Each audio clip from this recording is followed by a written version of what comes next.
like that, quantitatively different. Yeah. Hare Krishna. And we Yeah. would categorize it from the lens of being full.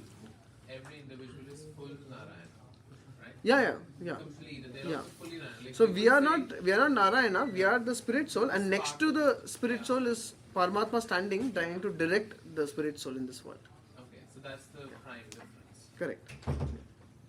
So in this way, the Mayavadis, okay, I was telling about Shankaracharya.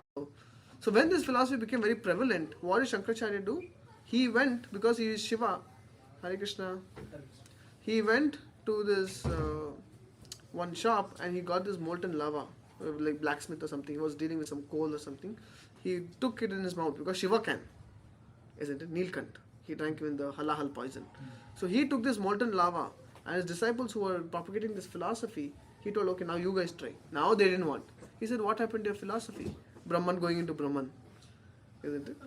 So this is all bogus philosophy. If a Brahman goes into Brahman, take poison. Will you survive? No, it doesn't work that way. So that time he, after seeing all this, he towards the end of his life, Shankaracharya, he made this poem, Bhaja Govindam.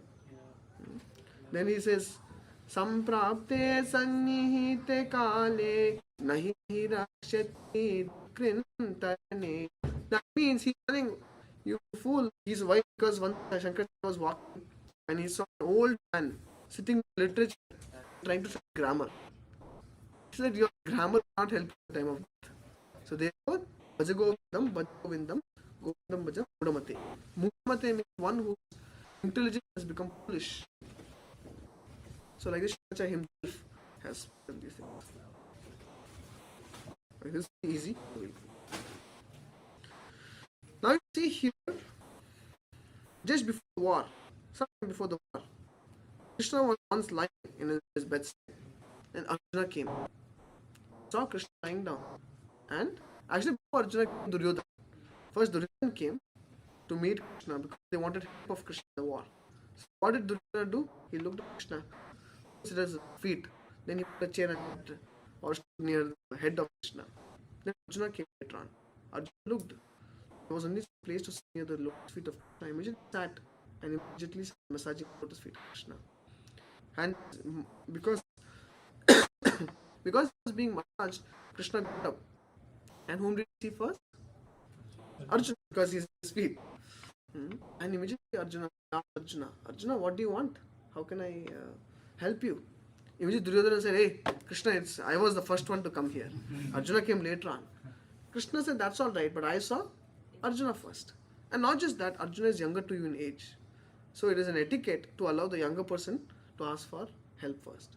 So that time Arjuna said that my dear Madhusudana, I have come here because I want to seek your help in the war. Then Krishna said, definitely I will help in the war, but I don't want to lift any weapon. So I'll give you two options. You take this Narayani Sena, where each soldier is equal to Vishnu in battle, and on the other side you have me, who will not lift a weapon. You choose, Arjuna. Duryodhana is sweating and getting nervous. The option is given to Arjuna first.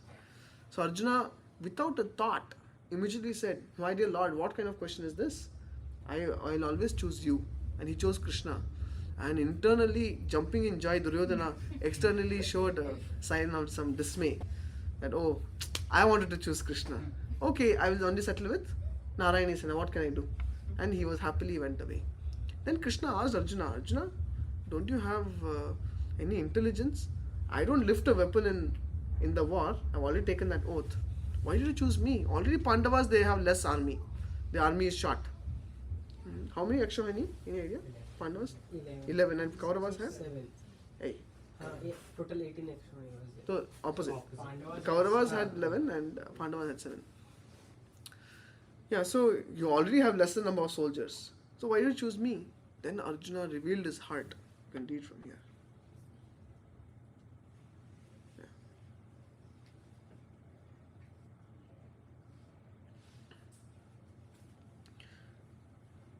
Yeah, can you repeat? After Duryodhana left?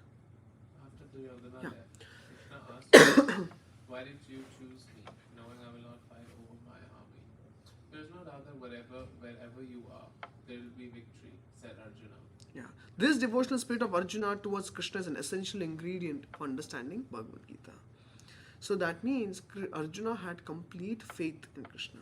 In the 18th chapter, Krishna reveals in 1855, if I'm not wrong, Bhaktya mam abhijanati. It's only by bhakti that one can know me, Krishna says. See. Okay. Prabhu, can you read? What's your name again? Deepak. Deepak. Can you read this? Duryodhana was materially? Duryodhana was materially calculative, lacking understanding of Krishna. Supreme mercy, Arjuna chose the Lord. You can see it? Yeah. Now? Arjuna chose the Lord, meaning of his love for him. As Duryodhana chose the Lord. He chose the Lord's energies. Duryodhana chose the Lord. And is meaning to that to. Yeah. Oh, this isn't the text. Yeah. Is it legible? Okay. Yeah. Wanting his desire to exploit them to fulfill his own selfish interest. Just, yeah. Ask yourself this question: to whom you attracted? To someone Can you just also keep quiet? to someone who loves you, to someone who loves you and wants to exchange love with you, or to another person. Comes to you to pay you and to get some money from you because you are rich. Yeah. Means, who will you like? Will you like a friend who is always appreciating you, who is speaking sweet words, and finally says, no, actually, what you want from me? You know, you also have some suspicion. Why fellow, watering, why flattering me? And finally one day he comes and says, no, I heard you work in this company, you give me a job. So you can't feel very happy. No, this is just behind your energy. Then Krishna is also not happy for those people who go to Krishna for his energy. So devotees are those who go to Krishna for Krishna. Give a beautiful example story. Once Krishna said, actually Narada was asking Krishna, who is the best devotee? Krishna said, undoubtedly the gopis are the best devotees.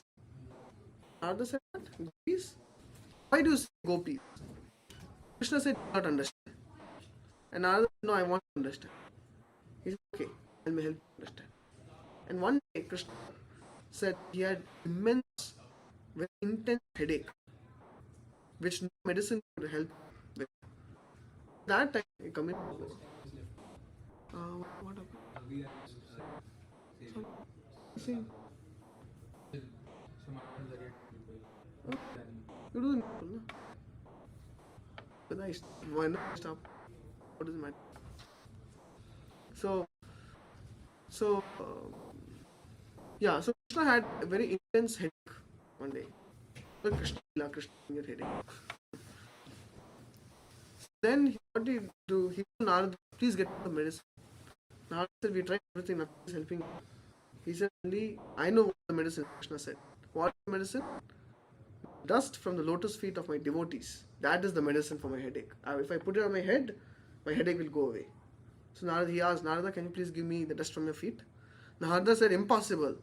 Because if I give the dust, he said, Krishna, you are Parabrahman. I know you will not have headache. And you are asking dust from my feet? If I give the dust from my feet, immediately I will be going to hell. So I cannot do it. So then Krishna said, okay, if you cannot do it, can you do me one favor? He said, sure, anything. That time Krishna said, go to the gopis and ask them, tell them Krishna has headache, and tell them that the only medicine for Krishna's headache is the dust from from their feet.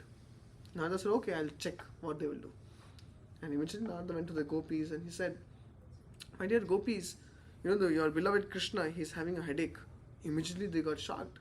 They said, please tell us anything we are ready to do for Krishna, to cure Krishna's headache. And that time Narada said, only way to cure Krishna's headache is to give the dust from your feet to be put on his head. Immediately the gopis came together, took a bucket and started washing their feet. And they gave it to Narada and said, please you take this. Narada was shocked. He said, hey, don't you know if Krishna puts it on his head, all of you will be going to hell. The gopis said, we don't care if we go to hell. If our going to hell means curing Krishna's headache. This is wanting Krishna. Otherwise, wanting Krishna's energy means what? When before exams, Krishna temple full. After exam, empty. That means we are going to Krishna for something.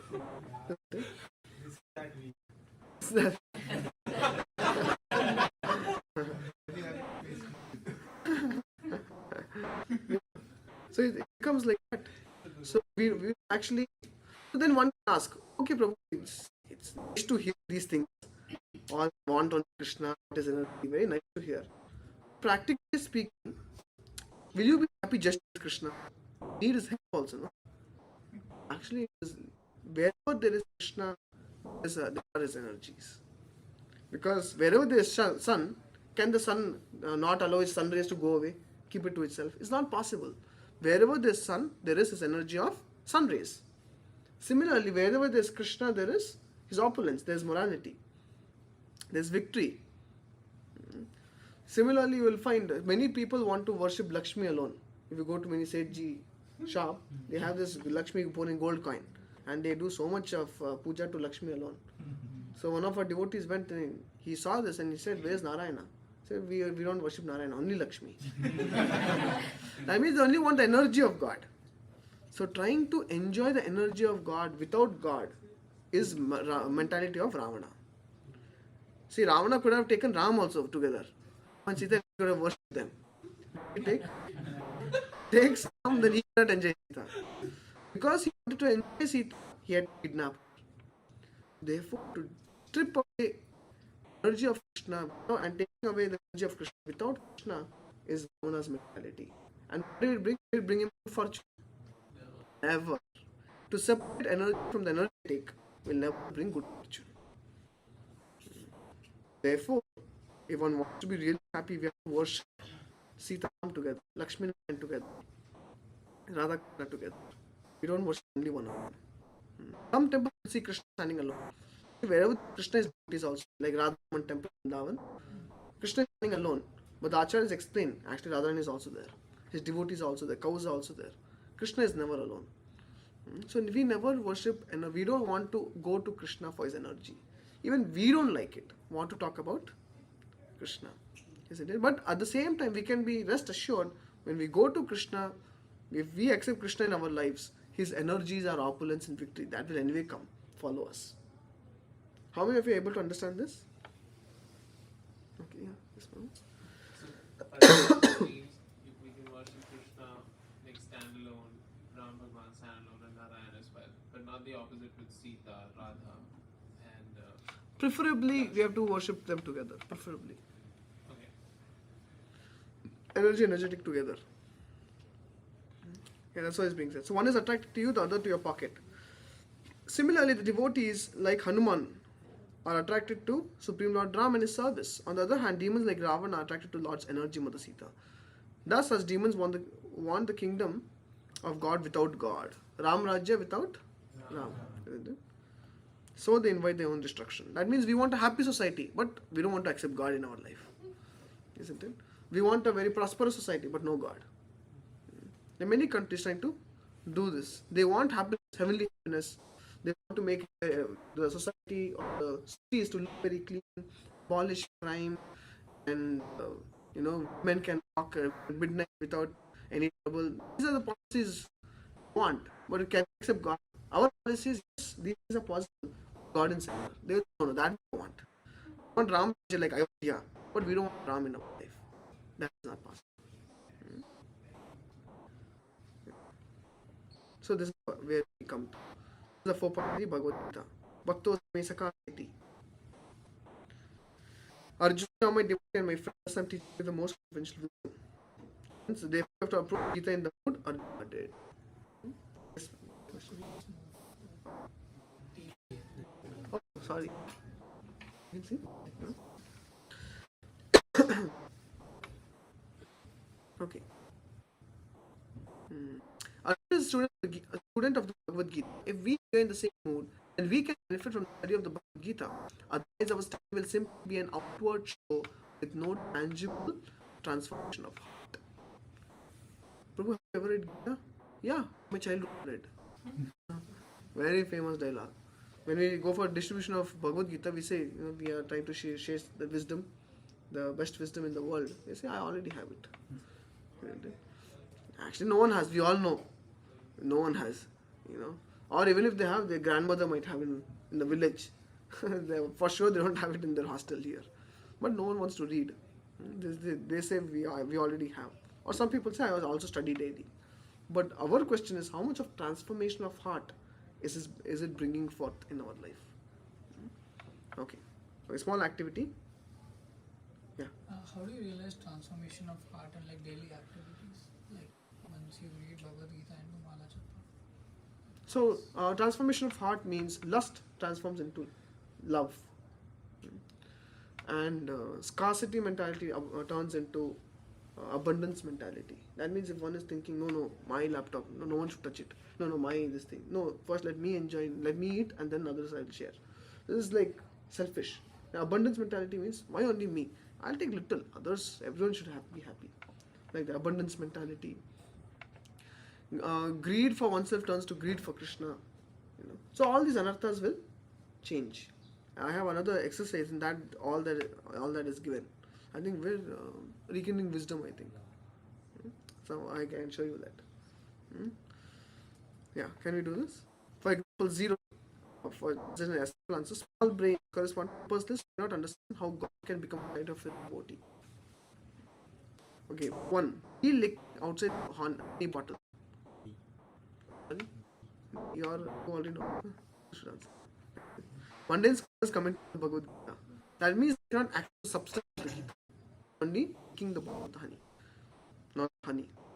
Okay, so millions of university doctorates.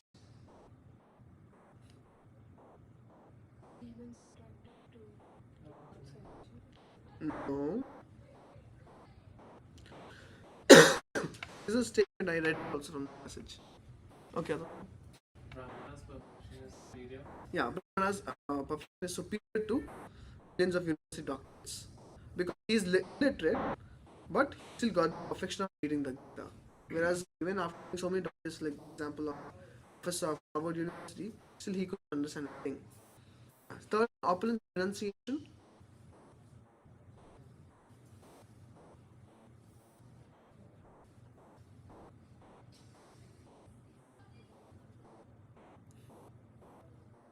Renunciation shown right hand side.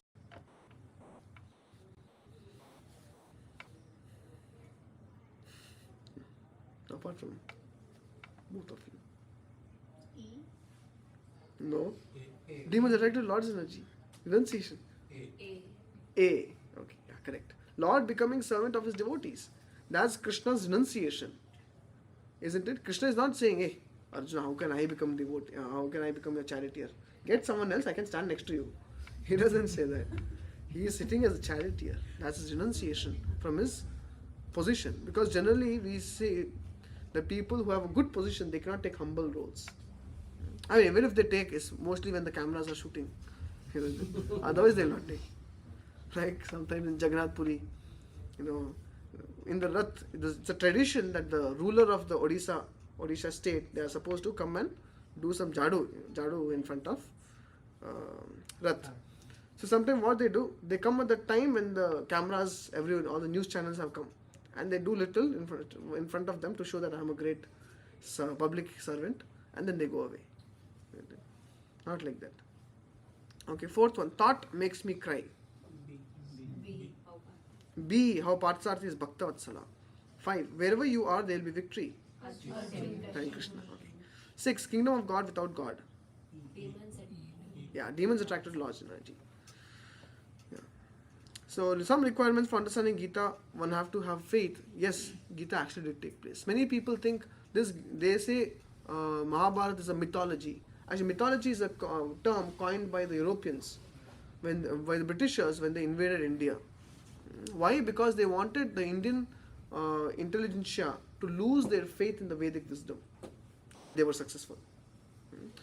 So what had happened, they started to study the Vedic literatures, decode the Sanskrit and misinterpret the Vedas.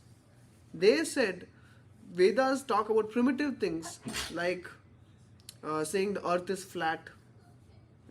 then they, like that, they quoted many things and said your Vedas are foolish. What you are supposed to practice is Christianity, and that's how they propagated Christianity. And then what did they do? They, of course, they tried to cut down the Gurukula system, and they started their schools, modern education, where everyone will be forcefully taught Christianity. In this way, they said, what did they want the Indians to be? Indian in blood and color, and but the British, something like that they have, no? In heart, but English at heart, something like that. So this all happened when the British invaded India. So they also coined a term called as mythology. Mythology means what? Actually, we hear Greek mythology, Roman mythology. It means it has something to do with fiction. But nowadays, even young students, Indian, cultured students, they also say, yeah, I have studied the Hindu mythology. It's not a myth. It is a fact. It is history. Purana means history, which has happened in the past. It's called Purana, isn't it? So for this, there are many archaeological evidences that Mahabharata took place. For example, in a particular place in Kurukshetra, there's a research where they actually found a huge mace and different other weapons dug underground. There's also an archaeologist, S.N. Rao, who made archaeological research in that, what is that, Arabian Sea or near Gujarat, coast of Gujarat. They went down and they found a huge structure resembling a temple, and they found small intricate details which shows there was a civilization here, which dates back to Dwarka. Dwarka sank. So like this, there are many archaeological evidences also. So Gita, what was spoken, is not just symbolic. Some people say the Bhagavad Gita, the 5 Pandavas, the 5 senses, Krishna is the soul. So there's some nice things to hear. People like to hear such things. Something seems very intelligent, but if you go to the depth of it, has no substance. So Gita is not like that. Gita is actually truth, what Krishna is speaking, and actually took place 5,000 years ago. So here, one should never teach the actual truth, try to put some allegorical meaning. Many of the commentaries available in the market are like this. Listed commentaries, zone mental speculation. So such things cannot purify the heart. Yeah, see, this is Aryan, can you read? In 1876, Max Muller wrote to a friend, India is much riper than Christianity than Rome or Greece, which at the time of St. Paul. He added that he would like to go to India as a missionary because that would make him dependent on the government. His preference was this: I would like to live for 10 years quietly and learn the language, try to make friends, and then see whether I was fit to take part in a work by means of which the old mischief of Indian priestcraft would be overthrown, and the way open for the entrance of simple Christianity teaching. Thus, Indiologists portrayed all Vedic literatures as mythology to promote Christianity. Yeah, understood? They wanted to overthrow the Indian priestcraft. But if you read these epidemic religions, they all started from somewhere in the Middle East, and they all follow like the same thing but with different names. Like Abraham is the one Lord, and I was listening to one Jewish like Rabbi. So he said even Hindus pray to Brahman, and we are doing it to Abraham. We are just using another name for that. Right. No, so what happened? For example, all kinds of religions are bona fide. I mean, of course, not every religion. If I make my own religion, that's not bona fide. Not every religion is bona fide, but generally religions are bona fide. And yeah, some principles are true. But in Christianity, you can find Jesus telling Peter or somebody saying, there's much more for you to know. There's much more for me to tell you, but you cannot handle it now. And Krishna is telling Arjuna in chapter 4, where he says that after knowing this, there's nothing more to know. You see the difference? Why? Because religion is catered according to the level of the people. So in the Indian subcontinent, people who were born there, they were naturally more spiritually developed. India is the spiritual capital of the whole world. So for them, complete ripe knowledge is given. Whereas for others, they have so many. For example, Islam is written, one should not have any sort of sexual relationship with one's own mother, sister, or daughter. It's written like that. That means those things would happen, isn't it? So why these are people who are of fisherman class, people of desert tribal class. So now, how will you get them to practice religion? So then you have to make some compensation. Okay, you can eat meat, but don't eat on this day. You can eat meat. Okay, first you make sure it is halal. So these things are there so that there is some sort of restriction. Why restriction means gradually one has to stop it. But in the Bhagavad, Yeah. it's given like these religions were formed from India as well. Like some people traveled and they created these religions. Created this religion, correct? That is not Islam and this thing. That goes to other. If you do research, actually one of the Swamis was giving in class. He gave 3 religions which are actually rooting out of Vedic religion, and they are exactly contrary to the Vedic principles. Because the people who went out, they changed the Vedic principle. Exactly opposite. Like that. Sorry? Purātanaḥ Pulkasha, yeah. That slow describes actually. Most of the religions have been actually the people who went far away are the people like coming from most of the kings when they were ruling and they were not able to come under the rule and not able to follow the dharma. Then they went away far away and they were the people who were living in desert and other areas and they started doing their own. I mean, of course, Islamic is given to Prophet. Yeah. Then the Prabhupada says it as Back and okay. Islam, other religion. yeah. Yeah. We are not, yeah. Christianity and Islam we can, because the prophets are coming and Prabhupada call them as messengers of. If you see the life of Jesus, the life of Prophet, and some other controversial things. Anyway, we get to into that. Anyway, the point is, at least, that when we don't have faith, Gita is actually real. Universal principles actually hold. That's the problem. And to conclude, we can say one thing. That when George Harrison went to Prabhupada and asked, there are thousands and thousands of commentaries in the market. How can you say yours is the best commentary? Prabhupada said, anyone who studies this commentary of the Bhagavad Gita, they'll become mad for Krishna. Immediately, George Harrison started seeing around. He saw the Western bodied devotees, the African devotees, the Russian devotees. They're all, wearing saris and dhoti kurta, kantimala, shaven head, tilak. They're all chanting and dancing Hare Krishna. They only Krishna Krishna in their language. And their children also named as Krishna, Radha, Gopa, Gopi, and all these things. So he saw actually these devotees, proper disciples, they had become crazy for Krishna. Which went to show what Prabhupada said was true. Anyone who studies Gita, Bhagavad Gita as it is, they became mad for Krishna. Just like the Brahmana, he fell in love with Krishna. This is the substance of the Bhagavad Gita. So if one studies the Bhagavad Gita and doesn't feel anything for the Lord, then there's something wrong with their interpretation. Isn't it?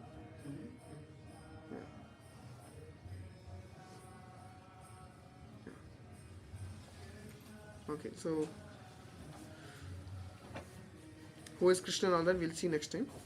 So this is what we were supposed to discuss. Is it scientific to accept the knowledge of Gita? Krishna says in the Bhagavad Gita, Krishna says in 9.2 Bhagavad Gita, Raja Vidyam Rajaguhyam Pavitram Idam Uttamam Pratyakshaavagamam Dharmyam. Pratyakshaavagamam Dharmyam means this knowledge can be experimented. You can live it and you will experience what Krishna is saying is true. Like Tamal Krishna Goswami Maharaj said, he challenged one person that you practice Bhagavad Gita and I will write and give it to you in 6 months. If your life doesn't transform, ISKCON will give $1 million. He said, and that person took it as challenge, public challenge. And after 6 months, he's a devotee. So you will find, so this is scientific. Scientific means what? It can be experimented through senses. Observed, hypothesized, and repeated. So one person who read the Gita became a devotee. Other person who read the Gita became a devotee. He read the Gita, he became a devotee. He read the Gita, he became a devotee. So it's repeated. is repeatable. So therefore, it is scientific. So we'll stop here. Are there any questions? So we discussed 4.3 of Bhagavad Gita. This one. Sa evāyaṁ mayā tedya yoga proktaḥ purātanaḥ bhakto me sakhā ceti rahasyaṁ hi etad uttamam. The topmost spiritual knowledge can be understood by you, Arjuna, because you are my friend and my devotee. That's the essence of what we discussed today. Was it understandable? Yes. Yeah?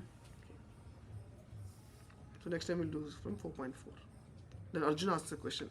Krishna, but how is it that you are with me? We both are peers, friends. How did 1 million years ago, you gave 2 million years ago, you gave the knowledge to sun god? That's his question. That means Krishna didn't say just accept whatever I'm saying. I'm God, you are a fool. Not like that.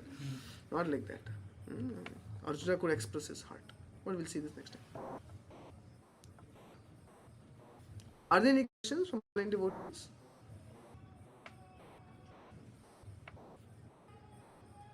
So we'll stop here. Of course, we had a lot of questions, discussion during this. Okay. Thank you. Srimad Bhagavad Gita ki Shri Prabhupada